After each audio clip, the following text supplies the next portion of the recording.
شروع اللہ کے نام سے جو بڑا مہربان اور نہایت ہی رحم کرنے والا ہے۔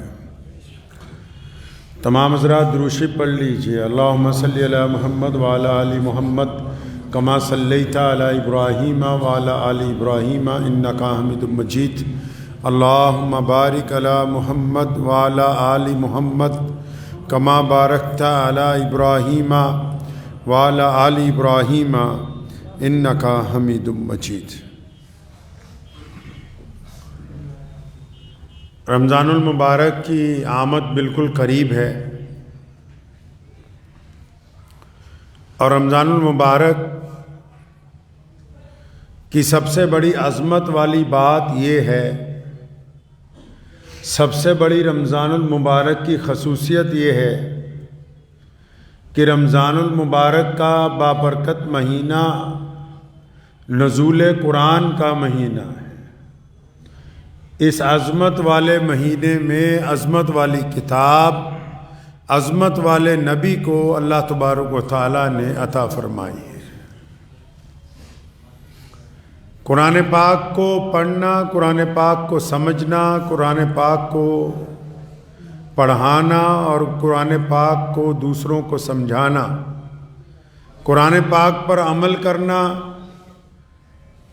یہ تمام مسلمانوں پر فرض ہے۔ جس طرح نماز فرض کی گئی، اسی طرح قرآن پاک کے ساتھ رغبت رکھنا، اس کی تعلیم حاصل کرنا، قرآن پاک کے احکامات کو سمجھنا، یہ بھی تمام مسلمانوں پر فرض ہے، تاکہ وہ اللہ تبارک و تعالیٰ کے احکامات کو سمجھ کے پوری دنیا کے سامنے اپنے رب اور رسول صلی اللہ علیہ وسلم کے پیغام کو جو ہے وہ پہنچا سکیں۔ قرآن پاک میں خصوصیت ہے کہ ملک کوئی بھی ہو، زبان کیسی بھی کیوں نہ ہو، حالات بھی کیسے کیوں نہ ہو، اقتدار کسی کا بھی ہو، لوگ جیسے مرضی ہوں، ماحول جیسا مرضی ہو، قرآن پاک کی سب سے بڑی خصوصیت یہ ہے کہ قرآن پاک نے جو باتیں انسانوں کے ساتھ کی ہیں وہ حالات کو دیکھ کے آج تک تبدیل نہیں کی جا سکی۔ قرآن پاک کے احکامات کو تبدیل نہیں کیا جا سکتا۔ قرآن پاک جس طرح نازل ہوا اور جس انداز سے نبی علیہ الصلوۃ والسلام کو عطا ہوا ہے، اب قیامت تک قرآن پاک کے زبر کو زیر کے اندر بھی کوئی تبدیل نہیں کر سکتا۔ یہ قرآن پاک کی خصوصیت ہے کہ اللہ تعالیٰ نے اس کلام کو دنیا کے تمام انسانوں کے لیے دیا ہے۔ ہمارے ہاں تو بہت سارے لوگ یہ سمجھتے ہیں کہ قرآن پاک صرف مسلمانوں کے لیے، اور بہت سارے مسلمان آج کل اللہ ماشاءاللہ ایسے ہیں جو قرآن پاک کو چھپا کے رکھتے ہیں کہ اچھا اگر کسی غیر مسلم دوست نے مانگا، کسی غیر مسلم پروفیسر نے مانگا، کسی چاہنے والے نے مانگا کہ ہم بھی دیکھیں کہ آپ کی کتاب میں کیا لکھا ہے، آپ کے رب نے کیا باتیں کی ہیں، تو 200 بار سوچیں گے بھی دیں یا نہ دیں، یہ وضو کرے گا یا نہیں کرے گا۔ اللہ کے بندے، یہ اللہ کی کتاب اللہ کی مخلوق کے لیے اللہ تعالیٰ نے اپنے خاتم النبیین کو عطا فرمائی ہے، اس کو چھپانا نہیں ہے، بلکہ دنیا کے ہر ایک فرد تک اس کی زبان میں اس کا ترجمہ کر کے پہنچانا ہے، تاکہ وہ اپنے رب کی بات کو سمجھ سکیں، اور جب وہ سمجھ لیں گے اگر کچھ ہوگا یا نہیں ہوگا، کم از کم یہ تو ضرور ہوگا کہ جن کو آپ کے متعلق غلط فہمی ہے، جن کو اسلام کے متعلق غلط فہمی ہے، جو مسلمانوں کو یہ سمجھنے لگے کہ یہ دہشت گرد ہیں، جن کے دل میں یہ بات آ گئی کہ نعوذ باللہ قرآن پاک نے دہشت گردی کی بات کی ہے، جب وہ قرآن کو پڑھیں گے، قرآن کو سمجھیں گے، قرآن کی آیتوں کو سمجھیں گے، تو ان کو پتہ لگے گا کہ قرآن پاک نے جہاں جہاں ظلم کے خلاف اعلان کیا تو وہ ظالموں کے لیے کیا گیا، مظلوموں کے حق میں کیا گیا۔ قرآن پاک وہ واحد کتاب ہے جو انسانوں کی ہمدردی کی بات کرتی ہے، اور جن کو اس کتاب کا وارث بنایا گیا وہ اس کتاب کو چھپاتے پھر رہے ہیں۔ اس سے زیادہ بدقسمتی کی بات اور کیا ہو سکتی ہے؟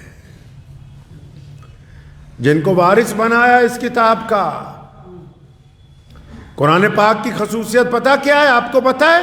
نبی علیہ الصلوۃ والسلام سے پہلے جتنے بھی رسول آئے ان کو کتابیں دی گئیں، صحیفے دیے گئے، لیکن اللہ کی طرف سے پابندی تھی کہ جس نبی کو کتاب دی جائے گی اس کا حافظ صرف نبی ہی ہوگا، جس کو عطا کی جائے گی اسی کو یاد رہے گی۔ یہ محمد رسول اللہ نے ہم پر کرم فرمایا کہ اللہ نے جب ان کو قرآن عطا کیا تو انہوں نے پوری امت کو حفظ کرنے کی اجازت دے دی، ورنہ قرآن کے علاوہ کسی نبی کی کوئی ایسی کتاب ہے ہی نہیں جو ان کی امت میں کسی نے حفظ کی ہو۔ یہ عظمت بھی اگر عطا کی گئی تو قرآن پاک کو عطا کی گئی ہے۔ یہ مرتبہ بھی اگر ملا ہے تو صرف قرآن پاک کو عطا کیا گیا، اور اس مرتبے عطا کرنے کی وجہ سے دیکھیے پہلی امتوں کی کتابیں محفوظ نہیں رہیں، اور جو محفوظ بھی تھیں ان میں رد و بدل ہو گیا۔ موسیٰ علیہ السلام کے صحیفے، ان کے پاس جو توریت تھی، جو انجیل تھی، وہ محفوظ نہیں رہی، لیکن قرآن پاک محفوظ کیوں ہیں؟ کیونکہ نبی علیہ السلام نے اپنی امت کے سینوں میں اس کو محفوظ کر دیا، اپنی امت کے کروڑوں دلوں کے اندر اس کا گھر بنا دیا۔ اب کوئی چاہے بھی تو اس کے اوراق میں کسی زبر کو زیر میں، کسی پیش کو نہیں تبدیل کر سکتا۔ کیوں؟ کیونکہ یہ کروڑوں دلوں میں محفوظ ہے۔ اللہ تعالیٰ نے اس کی حفاظت کا کائنات میں انوکھا انتظام کیا کہ دشمن بھی چاہے تو وہ قرآن پاک کے حروف کو تبدیل نہیں کر سکتا ہے۔ بہت سارے لوگ یہ سمجھتے ہیں کہ قرآن پاک صرف شاید ناظرہ پڑھنے کی کتاب ہے، ناظرہ پڑھنے کا ثواب ہے، اس میں کوئی دو رائے نہیں۔ قرآن پاک کو تراویح میں سننے کا ثواب ہے، اس میں کوئی دو رائے نہیں۔ قرآن پاک کو گھر میں پڑھنے کا ثواب ہے، اس میں کوئی دو رائے نہیں ہے۔ قرآن پاک کی ایک ایک آیت اور ایک ایک آیت کے ہر ایک لفظ میں اللہ نے بڑی عظمت رکھی ہے۔ ایک ایک لفظ میں اللہ نے بڑی عظمت رکھی ہے۔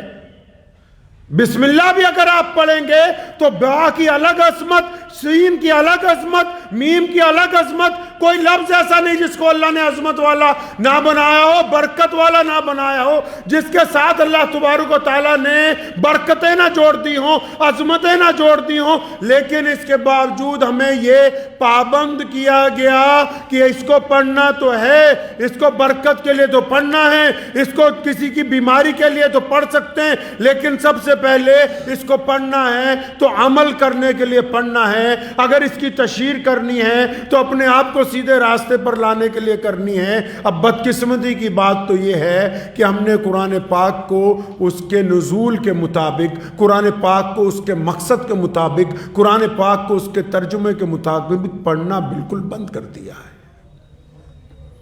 ہم پریشان کیوں ہیں؟ ہم کیوں پریشان ہیں؟ کیونکہ ہم نے قرآن پاک کو ترجمے کے ساتھ پڑھا نہیں۔ ہم قرآن پاک کو دم کرنے کے لیے استعمال کرتے رہے اور قرآن پاک کو ترجمے کے ساتھ نہیں پڑھا۔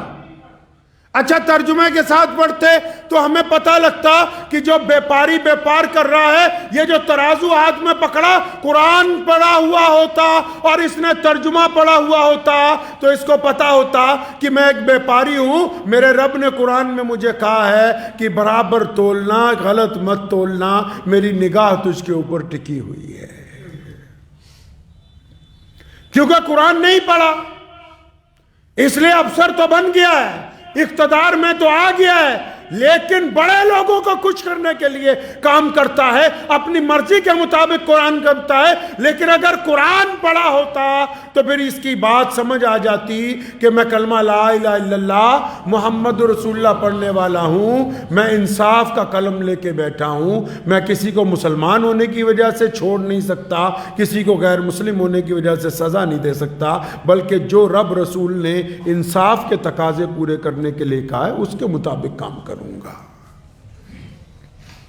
قرآن کیونکہ پڑھتے نہیں ہیں، ہم نے سمجھا ہی نہیں قرآن پاک کو۔ قرآن پاک نے ہمارے ساتھ گفتگو کی ہے بار بار. آج بھی بڑی ذمہ داری کے ساتھ یہ بات عرض کی جاتی ہے. آج بھی اگر رمضان آنے والا ہے, 2-3 دن رہ گئے, آپ قرآن پاک کو پہلے پارے سے پڑھنا شروع کیجئے اور اس کا ترجمہ ساتھ میں پڑھیے, اس کی تفسیر پڑھیے. یہ دعویٰ کیا جاتا ہے آج بھی پوری کائنات میں اگر کوئی زندہ کتاب ہے,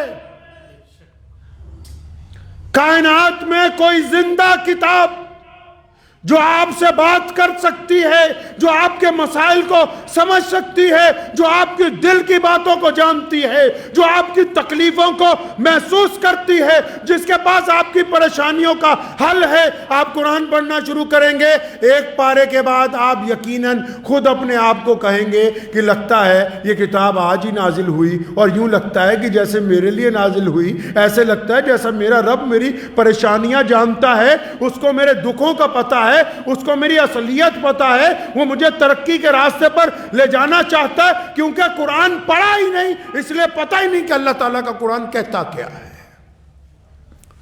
کسی غیر مسلم نے اٹھ کے اگر کہہ دیا کہ قرآن پاک میں نعوذ باللہ جہاد کی آیتیں ہیں, ارے مسلمانوں کم از کم پڑھو تو صحیح قرآن کو.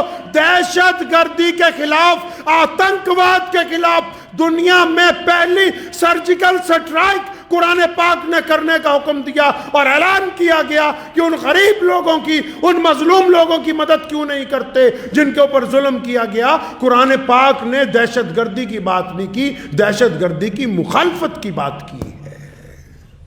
کیونکہ قرآن نہیں پڑھا اس لیے پتہ نہیں ہے, کیونکہ قرآن پاک کو پڑھنا ضروری نہیں سمجھا اس لیے پتہ نہیں ہے. اور ہم نے یہ دیکھا ہی نہیں کہ قرآن پاک چاہتا کیا ہے. تعلیم جو آج ہم دلوا رہے ہیں اپنے بچوں کو, پنجاب میں اکثر جب ہم لوگ پروگراموں میں جاتے ہیں, میں تو اپنے ہندو سکھ دوستوں سے اکثر کہتا ہوں کہ آپ اپنے بچوں کو اپنے مذہب کی تعلیم تو دلواؤ. آپ نے مذہب کو کٹرواد کا نام دے دیا. مسلمانوں نے بھی, ہندوؤں نے بھی, سکھوں نے بھی, عیسائیوں نے بھی, تمام مذہب کے لوگوں نے مذہب کو کٹرواد کا نام دے دیا. اور نہیں, جو بندہ دھارمک ہوتا ہے, جو مذہبی ہوتا ہے, وہی تو اچھا انسان ہوتا ہے, کیونکہ اس کے دل میں اپنے رب کا خوف ہوتا ہے. اس کا مذہبی ہونے کا مطلب کہ وہ نیک انسان ہے. آپ اپنے بچے کو قرآن نہیں پڑھانا چاہتے تو آپ کا بچہ بھی آپ کی قدر نہیں کر سکتا. کیوں؟ کیونکہ جو تعلیم آپ انگریزی اسکولوں میں ان کو سمجھا رہے ہیں, جو تعلیم آپ انگریزوں کی ان کو دلوا رہے ہیں, کن انگریزوں کی تعلیم؟ آج اگر آپ کسی بڑے یورپ کے ملک میں چلے جائیں تو فیملی کا جو سسٹم ہے وہ ختم ہو گیا. کیوں ختم ہو گیا؟ کیونکہ ماں باپ کو اولاد سے پیار نہیں, اولاد کو ماں باپ سے پیار نہیں. اچھا ایک بڑھیا سا جانور جس کو پپی کہتے ہیں, کتا, اس کو خرید کے لوگ پالتے ہیں, اپنے گھر میں رکھتے ہیں, اپنے بستر میں اپنے ساتھ سلاتے ہیں. وہ لوگ جن کے پاس بڑی بڑی ڈگریاں ہیں, جن کے پاس دولت ہے, جن کے پاس پیسہ ہے, جن کے بڑے بڑے محل ہیں, جن کے پاس کوٹھیاں ہیں, اچھی اچھی کاریں ہیں, وہ اچھا سا کتا خریدتے ہیں اور اس کے اوپر پیسے خرچ کرتے ہیں, اس کو نہلاتے ہیں روزانہ, اس کو ڈاکٹر کے پاس لے کے جاتے ہیں, واک میں صبح اپنے ساتھ لے کے جاتے ہیں, اس کو رات کو اپنے بستر میں سلاتے ہیں, اور اپنے ماں باپ کو اولڈ ہوم چھوڑ کے آتے ہیں. اپنے ماں باپ کو برد آشرم میں چھوڑتے ہیں. کیوں؟ کیونکہ ان کے پاس مذہب کی تعلیم نہیں ہے. ان کو یہ تو پتہ لگ گیا کہ پیسے کمانے, عیاشی سے زندگی گزارنی, آرام سے زندگی گزارنی ہے. لیکن اگر ان ماں باپ نے جو آج اولڈ ہوم میں دولت ہونے کے باوجود بیٹھے ہیں, اگر انہوں نے اپنے بچوں کو اپنا مذہب پڑھایا ہوتا تو یہ بچے اپنے رب سے ڈر جاتے, اپنے رسول کا کہنا مانتے. ان کو پتہ ہوتا کہ زیادہ پیسوں کا مطلب یہ نہیں کہ بڈھا بڈھی کو اٹھا کے گھر سے پھینک دو, کہ جب تک یہ بڈھا اور بڈھی راضی نہیں ہوتے اللہ راضی نہیں ہونے والا ہے. یہ تعلیم کس نے دینی تھی؟ یہ تعلیم قرآن پاک نے دی ہے. اور حکم ہوا, فرمایا جب ماں باپ کے پاس جاؤ وہ بوڑھے ہو جائیں, یہ دونوں کندھوں کے متعلق لکھا, فرمایا ایسے دبا کے جھک کے جیسے کوئی نوکر اپنے مالک سے ملتا ہے. کندھے جھکا کے اپنے ماں باپ سے ملو. اور فرمایا جب آگے سے ڈانٹیں، کیونکہ بوڑھے آدمی کو بعض اوقات سمجھ نہیں رہتی، تو فرمایا آگے سے اگر ڈانٹ دیں ماں باپ تو اوف بھی نہ کہنا،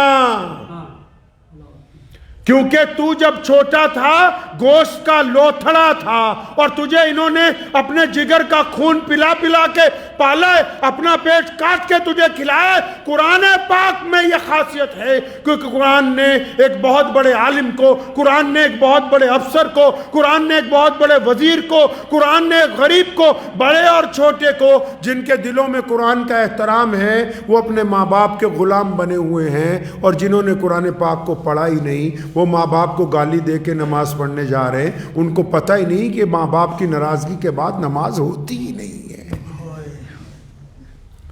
ان کو پتہ ہی نہیں کہ قرآن پاک کی عظمت کیا ہے، قرآن پاک آپ سے چاہتا کیا ہے. قرآن پاک نے کوئی بات ہی نہیں ہے ایسی آپ جائیں آپ کہیں میں سائنسدان بننا ہوں، قرآن کہتا ہے سائنسدان بنیے، اور اللہ تعالیٰ نے پھر اس کے رموز لکھیں.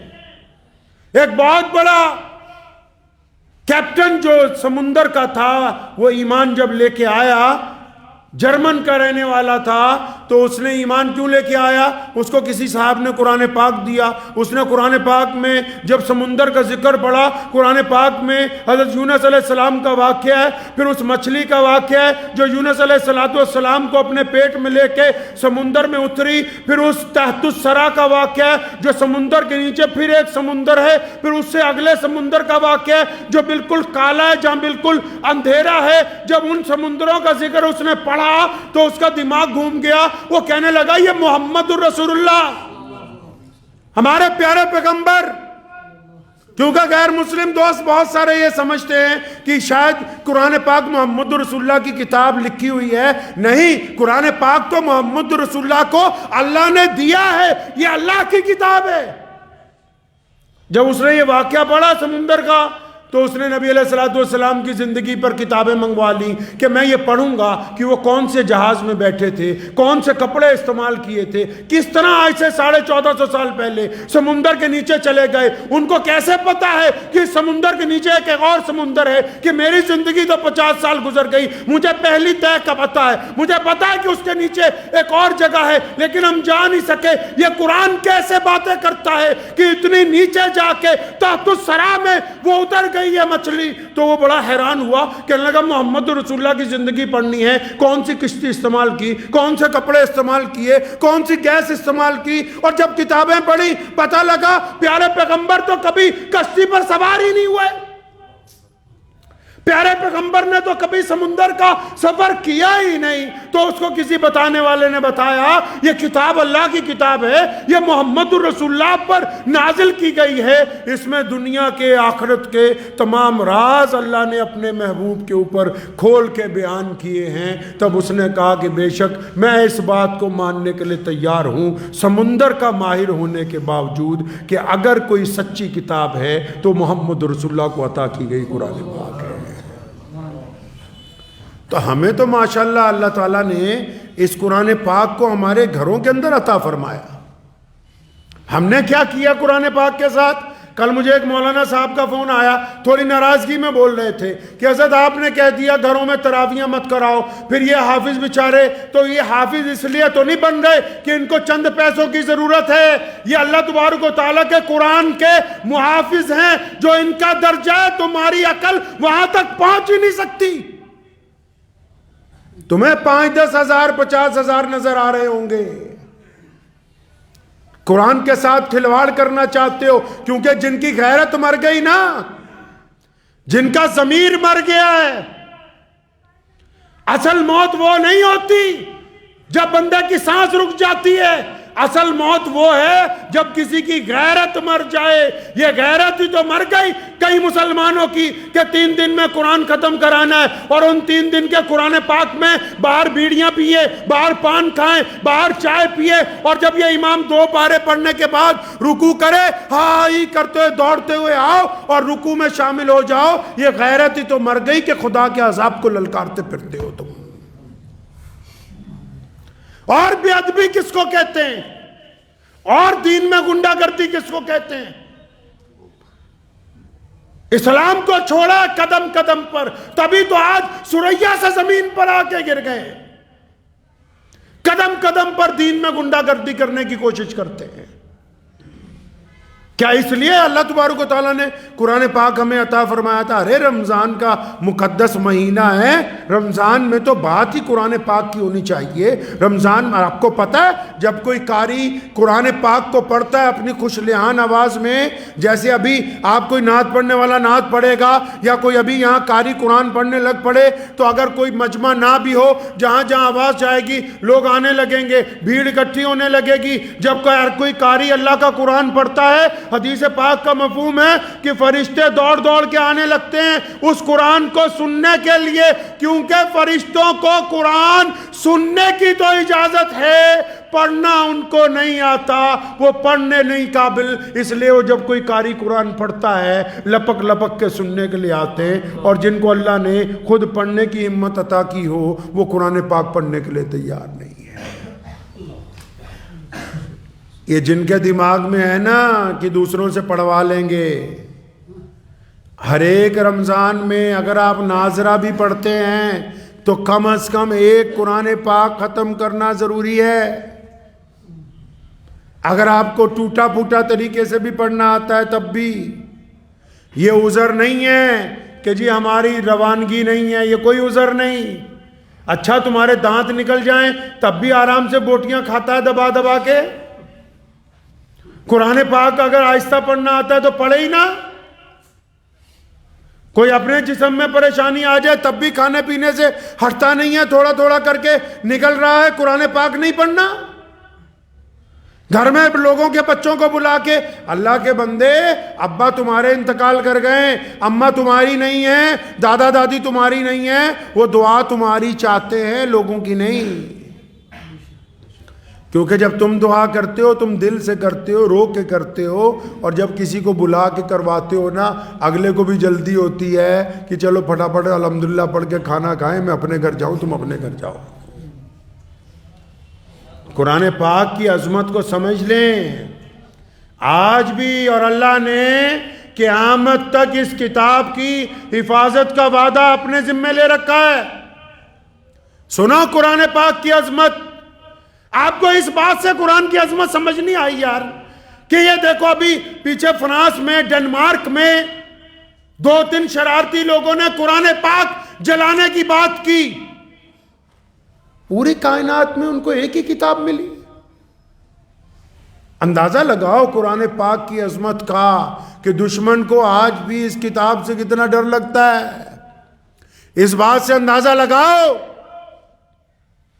کہ مکہ المکرمہ مدینہ المنورہ میں نازل کی گئی اس کتاب سے دنیا کے بڑے بڑے وہ لوگ جو انسانوں پر ظلم کرتے ہیں، جو لوگوں کے اندر فرق کرتے ہیں، جو امیر اور غریب کا فرق کرتے ہیں، جو گورے اور کالے کا فرق کرتے ہیں، دنیا میں جو بڑے بڑے لوگ بیٹھے ہوئے ہیں. 1450 سال پہلے قرآن نازل ہوا.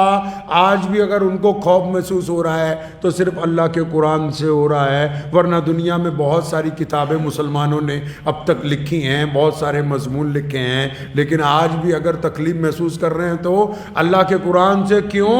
قرآن عظمت کی بات کرتا ہے، قرآن برابری کی بات کرتا ہے، قرآن رواداری کی بات کرتا ہے، قرآن بھائی چارے کی بات کرتا ہے، قرآن اونچ نیچ کو ختم کرنے کی بات کرتا ہے، قرآن مظلوم کا ساتھ دینے کی بات کرتا ہے، قرآن برابر تولنے کی بات کرتا ہے، قرآن انصاف پر فیصلے کی بات کرتا ہے. قرآن پاک جیسی بات کوئی کرتا ہی نہیں. آپ کو اب بھی سمجھ نہیں آئی کہ کائنات میں آج بھی جو دشمن ہے اس کو قرآن پاک سے ڈر لگ رہا ہے؟ ارے کوئی کسی کی مخالفت کیوں کرتا ہے بھائی؟ دنیا میں رواج ہے نا، عام بھی رواج ہے کہ نہیں؟ محلوں میں، گلی محلے میں آپ بھی اگر کسی کی مخالفت کرتے ہیں 2 ہی وجہ ہوتی ہیں، یا تو بندہ خراب ہوتا ہے یا بہت زیادہ پاور میں چلا جاتا ہے. ہاں جی، تو جو بندہ زیادہ پاور میں چلا جاتا ہے تو جو اس کے برابر نہیں پہنچ سکتے ان کے پاس کیا باقی رہ جاتا ہے جی؟ اس کی مخالفت باقی رہ جاتی ہے. تو مسلمانوں اگر تمہیں اس طرف عظمت نہیں سمجھ آ رہی، کم از کم قرآن پاک کی مخالفت کرنے والوں کو تو سن لو۔ قرآن پاک کے جو خلاف بول رہے ہیں بڑے بڑے ملک، فرانس جیسے، جرمن جیسے، ہالینڈ جیسے، کم از کم ان کو تو دیکھو بھئی تمہیں قرآن پاک سے کیا تکلیف ہو گئی۔ اگر ان کے پاس بیٹھ کے تکلیف کی بات کرو گے وہ کہیں گے یار قرآن تو لوگوں کو، مردوں کو آنکھیں جھکانے کی بات کرتا ہے، قرآن تو عورتوں کو پردے کی بات کرتا ہے، یہ عورتیں اگر پردہ کریں گی، یہ مرد اگر آنکھیں جھکا کے چلیں گے تو ہماری کاسمیٹک کا سامان کون خریدے گا، ہماری عیاشی کے اڈے کیسے چلیں گے، ہماری بدماشی کے مرکز کیسے قائم ہوں گے۔ یہ تو ہمارا جو ہم نے ادیوگ لگایا عیاشی کے لیے، قرآن تو اس کو بند کرنے کی بات کرتا ہے۔ ان کو جا کے پوچھو کہ تمہیں قرآن پاک سے کیا تکلیف ہے، وہ یہ قرآن تو مکمل تولنے کی بات کرتا ہے، ہم تو 10 ملی میٹر لکھ کے 900 ملی میٹر شیشی میں ڈالتے ہیں، ہر ایک پر 100 گرام بچاتے ہیں۔ اگر قرآن کے حکم کے مطابق چلتے ہیں پھر تو ہماری ٹھگی ٹھوری کا دھندا بند ہو جاتا ہے۔ قرآن تو مظلوموں کا ساتھ دینے کی بات کرتا ہے، قرآن تو یتیم کو عزت دینے کی بات کرتا ہے، قرآن اپنی بہن کو حصہ دینے کی بات کرتا ہے، قرآن ماں کے پیروں میں جنت کی بات کرتا ہے، قرآن والدین کے حقوق کی بات کرتا ہے۔ وہ کہتے ہیں اگر اس کے کہنے کے اوپر چلیں گے پھر تو ہمارا سارا سرمایہ بڑھ جائے گا۔